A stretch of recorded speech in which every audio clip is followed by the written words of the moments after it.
It's our holiday fundraiser for the Hunter School. Hunterschool.org is the website, the telephone number to make a contribution, 603-786-2922 with a $100 contribution. They will send you a Be the Light, Be the One t-shirt or umbrella. With a $1,000 contribution, you can come to D.C., and Louise and I will wine you and dine you. We will take you out, and you can also hang out with us as we do the radio or TV show. Wendy Walsh is on the line with us. She is the mother of one of the students at Hunter School. And Wendy, welcome to the program. Hi, Tom. Thank you for having me. I'm honored. Thank you for joining us. Can you tell us the story of your child and Hunter School?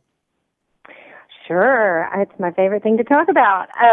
Oliver we knew something was off around 3, and we tried everything. And I mainly just didn't want to do meds, we mainly didn't want to do meds. And there was no place for him. There was no school. We tried to do public school. We had special needs and a great team at the public school. And still there was so much, video games and other distractions for him and a focus on violence and so much that it was so hard for him to really get a grasp of what he needed to do. And we felt like we were losing him, and hormones are going to start coming in, and there's no way to get through to these kids once the hormones come in if you can't get them before, at this young age and get them back in their bodies and get them back connected to their soul. I really believe that had we not found the Hunter School, that, I get fearful of thinking of what could have, where he could have gone without being able to find the Hunter School. And having found the Hunter School and have a place for him to go at such a young age and really learn how to understand why he behaves the way he behaves and really be able to recognize it when it's coming and not have to be medicated and use that to make him understand really what it is he needs to do to be a contributing member of society that has a peaceful heart and mind and not be drugged up and programmed into something, that he's not.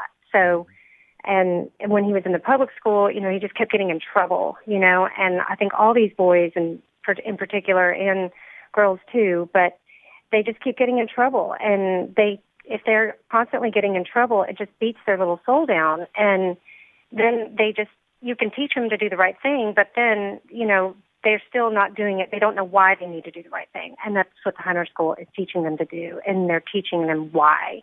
And they're teaching them how to get back and connected to their soul. And there's no other place in the country that does that. So there's a very long-winded answer. Yeah, no, that's great. If my questions are too intrusive or reveal more than you'd like, just feel free to say so. I'm curious. Not at all. How, your son was diagnosed with what and was exhibiting what behaviors before Hunter School? Oliver was diagnosed with mainly ADHD and then mild Asperger's and on the autism spectrum. His ADHD came more of his impulsivity, negative behavior, and inability to control his body. And the Asperger's presented itself more in lack of reciprocity. I'm so excited that I said that word right.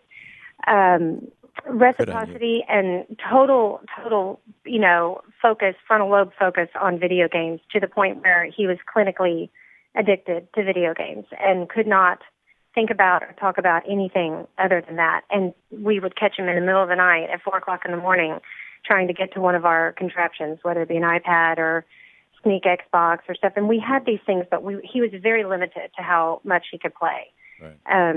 He wasn't allowed to play as much as, people think we would let him play all the time. In fact, we did try that a couple of times, but that was just crazy. I mean, he was a junkie. So when it came to video games, but as far as the diagnoses, yes, ADHD and Asperger's. Yeah. And we were told to medicate all, and we did the guanfacine, which lowers the blood pressure. Mm-hmm. We did that for a year or two, and he didn't like that, but he did it so he could stay in the school. And so now that he's been at Hunter School for a while, how has his behavior changed, and what's consequentially what do you think of these diagnoses in the context of how he is now? Well, how he is now is that he still has trouble controlling his body, and he is learning that he's aware that he has ADHD.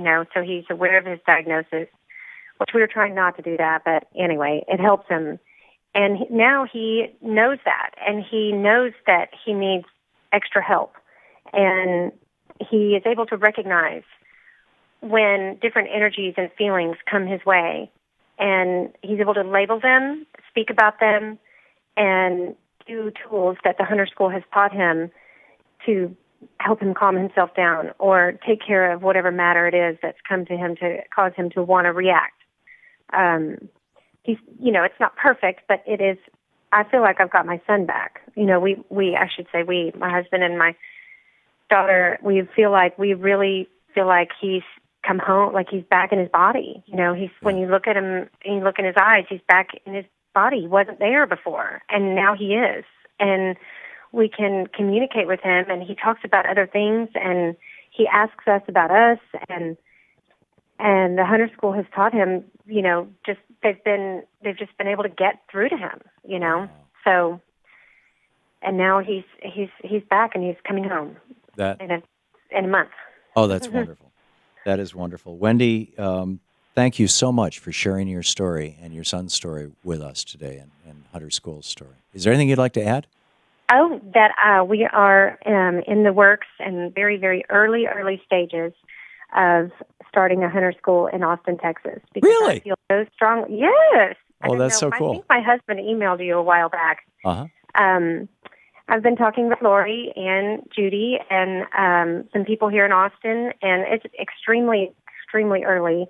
However, I feel like this is such an epidemic, Tom, in our society with these kids. And any other place you find is all about medicine and not about, what can really help these kids. And so we feel like there's so many kids like our son that need a place to go, and there is nowhere to go.